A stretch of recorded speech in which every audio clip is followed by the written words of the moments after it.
चलिए स्टार्ट करते हैं। हड़प्पा संदर्भ में एक हाथीदार तराजू कहाँ पाया गया है?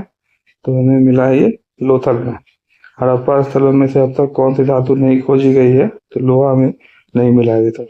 निम्नलिखित में से कौन सा स्थल घग्गर और उनसे जुड़ी नदियों की घाटी पे स्थित है? तो इसका आंसर है डी, बनावली। हड़प्पा सभ्यता के संदर्भ में रॉकटक वास्तुकला के साक्ष्य कहाँ मिले हैं? तो ये हमें मिले हैं धोलावीरा में। धोलावीरा किस राज्य में है? धोलावीरा गुजरात में है। कौन सा हड़प्पा शहर 3 भागों में विभाजित है? तो ये धोलावीरा ही है। निम्नलिखित में से किस स्थल पर 3 कस्बों के अवशेष पाए गए हैं? ये हमें धोलावीरा में ही मिले हैं।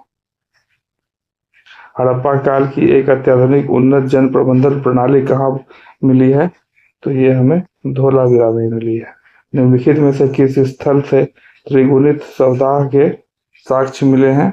तो ये लोथल से मिले हैं। हाल ही में ही हड़प्पा स्थल सोनौली की खुदाई से हमें क्या मिला है? मानव दफन मिले हैं। कपड़ों के लिए कपास की खेती सबसे पहले कहाँ शुरू की गई थी?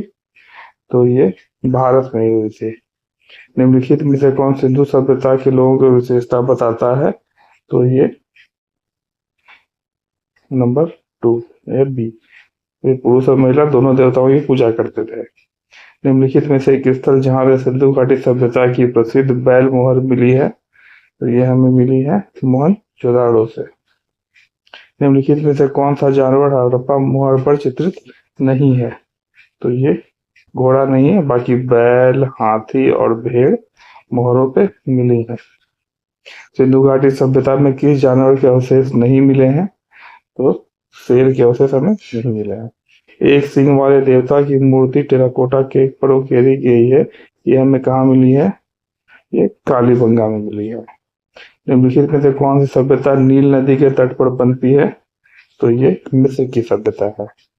उचित प्रणाली में लेखन कला विकसित करने वाली पहली प्राचीन सभ्यता कौन सी थी?